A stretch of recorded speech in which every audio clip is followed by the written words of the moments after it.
ou ECN. La différence principale est que ECN non seulement fournit des prix, un flux de prix qu'on fait à la base des cotations offertes par nombreuses banques, mais aussi ces courtiers permettent à ses clients de voir les prix, l'exécution offerte par les traders qui sont dedans le système. Ça veut dire qu'un trader peut devenir non un consommateur de liquidité, mais plutôt un fournisseur, comme un autre chaîne ou une autre banque. Le seul courtier qui peut offrir cette possibilité avec l'aide des ordres de type bid offer, c'est des ECN. Et en théorie, en fait, un courtier non dealing desk, ce qui est aussi un ECN, agit uniquement comme intermédiaire des transactions qui les redirigent vers les teneurs de marché, moyennant une commission. Ça veut dire qu'une ECN ne exécute pas les positions de ses clients, n'exécute pas les ordres, mais par contraire, les ordres sont redirigés vers des autres exécuteurs. Ce sont soit des banques, soit des autres ECN, soit même des clients qui sont dans le système ECN. Tandis qu'avec le market maker, comme je vais le dire un peu plus tard, le processus est totalement différent, où l'exécution est faite face au broker. Il est important de voir la différence entre le type d'organisation de marché. Il y a deux modèles généraux, c'est marché centralisé et marché décentralisé. Et les différences entre ces deux modèles expliquent bien les différences en termes d'exécution des ordres par des brokers tenants de marché ou soit des brokers ECN. Donc le marché centralisé est probablement bien connu à ceux qui ont tradé des actions. C'est, je pense, le plus bon exemple de fonctionnement de ce type de marché, c'est quand il y a une seule plateforme, il y a un seul monopoliste qui fait les cotations des prix. Il y a un seul spécialiste et chacun acheteur, chacun client, chacun trader est obligé de passer par une place de marché centralisée qui est normalement représentée par une bourse. Donc sur le marché d'actions, le spécialiste est obligé d'exécuter l'ordre de ses clients. Et là, on voit un problème parce que, admettons maintenant que le nombre de vendeurs dépasse soudainement le nombre d'acheteurs, le spécialiste qui est obligé d'exécuter les ordres de ses clients se retrouve avec un tas d'actions sur les bras, incapable de les vendre. Donc, afin d'éviter cette situation-là, le spécialiste, qui est normalement une bourse, écarte tout simplement le spread ou augmente les frais de transaction pour dissuader les vendeurs d'entrer sur le marché. C'est exactement la méthode qui est utilisée par n'importe quel courtier ou bourse qui travaille selon le modèle de tenant de marché, market maker. En d'autres termes, les spécialistes peuvent manipuler les cours qu'ils offrent, les cotations, à leur convenance, pour mieux gérer leur exposition et pour mieux gérer le flux de transactions et d'ordre de ses clients. D'un côté, c'est pour un client particulier, ça lui permet de recevoir un spread fixe normalement, mais d'autre côté, il est toujours sous le risque que le courtier peut avoir l'intérêt d'ajuster le prix ou d'ajuster les conditions d'exécution que le trader reçoit en fonction de la situation que le broker voit en ce moment particulier. Si on fait référence au type de courtier, comme je dis, c'est exactement le dealing desk, les tenants de marché qui travaillent selon le modèle de marché centralisé. Donc vous voyez que le trader il passe l'ordre par correspondance d'une plateforme de trading. Pour lui, donc c'est là où tout finit en fait. Il voit un seul prix, il voit un flux de prix, mais il ne voit pas vraiment ce qui se passe derrière ce prix. Mais en vérité, après, le broker, lui, il exécute en fait, il fait l'exécution de l'ordre. Et là, il a deux options. il peut soit couvrir le trade face aux autres contreparties, ça peut être des banques, des autres ECN, soit il peut, par défaut, il peut garder la position chez soi.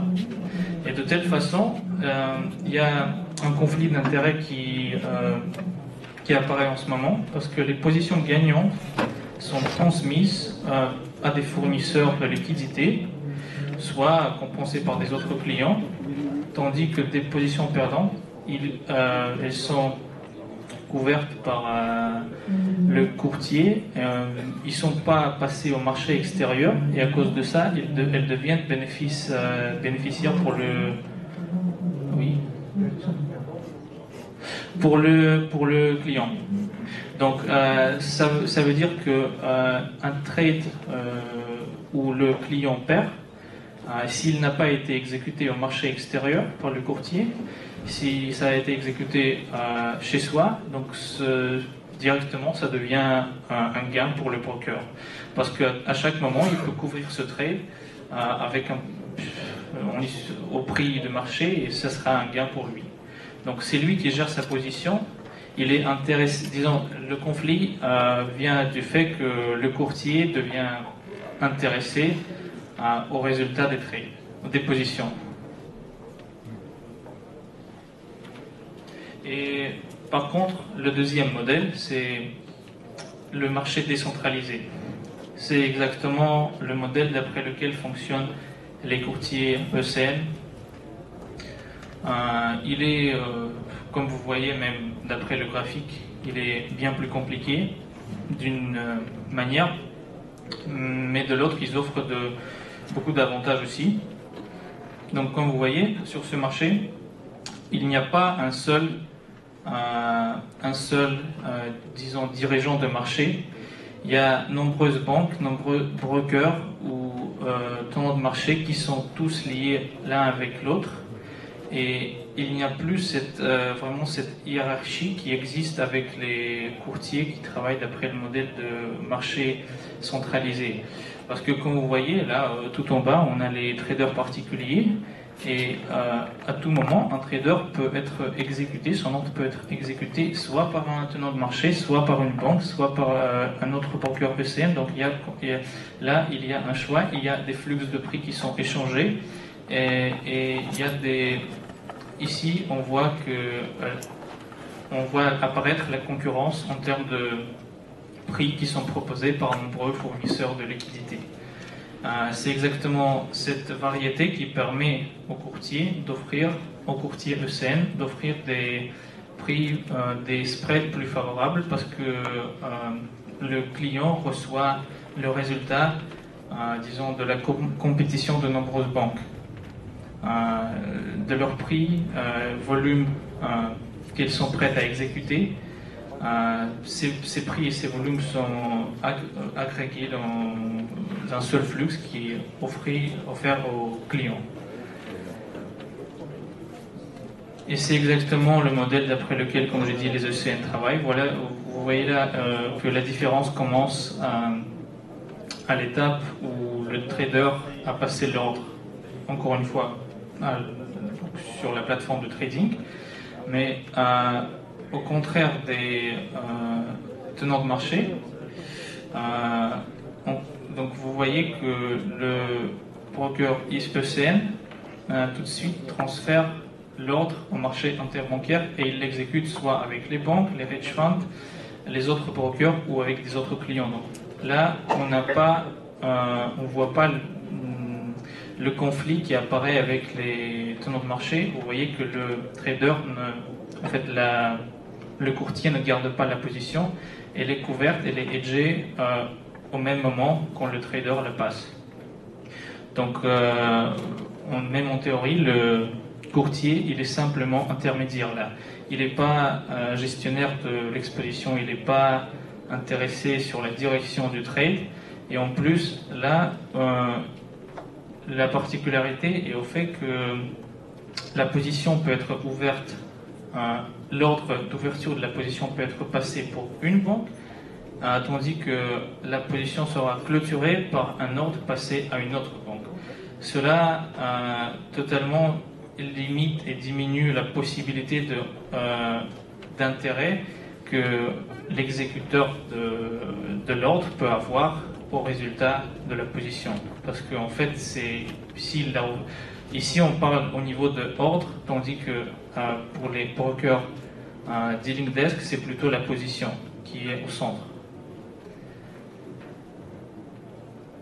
En fait, la technologie ECN que nous on propose de Cascopy, donc on représente un exemple de courtier ECN STP. Donc parmi les places de marché à structure centralisée, on permet l'accès au marché décentralisé en combinant la liquidité d'autres places de marché, comme vous voyez, et certains nombres de banques et intermédiaires financiers. Le schéma montre les principaux participants du modèle, donc c'est les fournisseurs de liquidités et les clients eux-mêmes dans le système qui peuvent échanger leurs ordres, soit avec les participants externes ou avec les clients qui sont dedans le système SWFX que propose notre banque. Donc l'exécution de tous ordres dans cette place de marché décentralisée peut prendre place sur un des serveurs des fournisseurs décentralisés de liquidité ou sur la place de marché centralisée elle-même. Et en fait, grâce à cette compétition de nombreux fournisseurs, c'est exactement grâce à ce fait qu'on est capable d'offrir des spreads vraiment très serrés. Je vais y parler un peu plus tard de la technologie, comment on fait ce spread, on y arrive. Comme on a déjà parlé, voilà à peu près l'échelle comment le trader est exécuté, donc comment on fait l'exécution de ces ordres. Il trade avec de Cascopy, à l'intermédiaire de la plateforme de trading, puis ces ordres peuvent être passés soit sur une ECN, soit sur une banque, et après déjà cette banque commerciale, elle hedge ses ordres avec des banques de haut niveau, de quoi j'ai parlé au début, au marché qui est autrement pas accessible aux traders particuliers. En fait, le maximum qu'on peut atteindre, c'est vraiment les banques commerciales et les ECN. Mais de toute façon, ce qui est important, c'est que l'ordre est passé au marché réel, disons. Voilà un tableau de différence principale entre les courtiers dealing desk de notre marché et les ECN. Donc, premièrement, les spreads. De la définition du marché centralisé, on voit que le spread fixe, qui est assez populaire parmi certains brokers, peut être fourni seulement par un broker de notre marché dealing desk. En vérité, disons, un spread fixe, ça ne peut pas exister sur un marché interbancaire réel, juste par définition. On comprend bien que ça pourrait être assez utile et convenable aux traders d'avoir un spread ou un prix qui est fixe. Il sait toujours que, par exemple, sur euro-dollar, c'est 3 points. Mais il faut bien comprendre que ce n'est pas possible en conditions réelles. C'est pourquoi les ECN offrent toujours un spread flottant. C'est une différence en fait principale par laquelle on peut voir tout de suite, au moins par cette condition-là, à quel type de broker votre courtier appartient. Puis l'anonymat de exécution d'ordre. Donc le broker dealing desk, il voit les ordres de ses clients et comme on a déjà parlé, il est intéressé en la direction de la position, soit elle est perdante, soit elle est gagnante. Et le fait qu'il voit les ordres, les stop loss, les take profit, donc ça définit le fait que le trader peut parfois utiliser les situations quand le prix du marché est très près d'une grande masse d'ordres stop loss, par exemple, de ses clients. Il est intéressé de manipuler le prix, disons un peu manipuler le prix pour qu'il touche ce niveau de concentration. Ça lui permet de clôturer ses positions et fixer en fait le gain qu'il a reçu de ses positions au vert de ses clients. Exécution STP, ça veut dire exécution au marché interbancaire, qu'on a déjà parlé. Donc, le courtier ECN offre la possibilité de passer les ordres de clients directement au marché interbancaire, tandis que les market makers ils prennent les positions eux-mêmes, et c'est seulement après qu'ils décident soit de les couvrir au marché, soit de les garder chez soi. Un concept très important qui distingue les brokers, c'est la profondeur de marché. Je vais y parler dans quelques minutes, mais il est important de dire aussi que la profondeur de marché n'est jamais montrée par des brokers tenants de marché, market makers, simplement parce que leur prix est créé un peu, disons, d'une façon interne. Bien sûr qu'elles reçoivent les flux de nombreux fournisseurs, mais ces prix ne sont pas montrés aux clients, c'est seulement le prix final que le client voit, tandis que les ECN montrent le volume disponible à chaque niveau de prix et les prix de vente d'achat qui viennent derrière le meilleur prix qu'ils voient sur la plateforme. Ça permet aux traders de comprendre comment l'ordre va être divisé, s'il va être divisé en fait pendant l'exécution, et comprendre quelle est en ce moment-là la liquidité au marché, quels sont les volumes disponibles, et ça ajoute plus de transparence au processus d'exécution en général. Le conflit d'intérêts, on en a déjà un peu parlé. Comme on a déjà dit, le broker ECN ne prend pas les positions contre son client. Il joue seulement le rôle intermédiaire entre le trader et le fournisseur de liquidité. Tandis qu'avec le tenant de marché, c'est pas vraiment comme ça. La récotation, c'est une chose que vous pouvez voir seulement avec un broker tenant de marché. Ça arrive comme le prix il est plutôt indicatif, quand vous passez un ordre, il peut se passer que le broker, le courtier, il voit que ce prix il ne correspond pas au prix auquel il peut couvrir le trade au marché, et il va vous faire une récotation. Ça veut dire que le prix auquel vous avez passé l'ordre ne sera plus disponible, et l'exécution va se passer à un prix disons pas si légèrement moins favorable, ce qui n'est pas possible avec un broker ECN, parce que le prix que vous voyez, en fait, le prix réel au marché qui est disponible au broker en ce moment-là.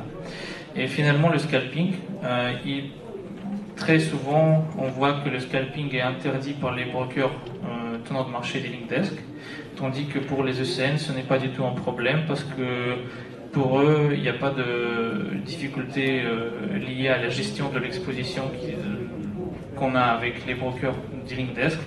Pour eux, couvrir les positions de type scalping, ça devient vraiment problématique, et ils préfèrent ne pas donner la possibilité de trader de cette manière. Ça se voit quand le courtier, par exemple, il dit qu'il y a des limites pour les ordres de type stop loss. Il y a des limites pour la distance où on peut clôturer la position à partir du prix où on l'a ouvert. Tout ça indique que le broker travaille selon le modèle de notre marché. On revient un peu au thème de profondeur de marché de lequel j'ai parlé. C'est vraiment une chose qui distingue les brokers ECN.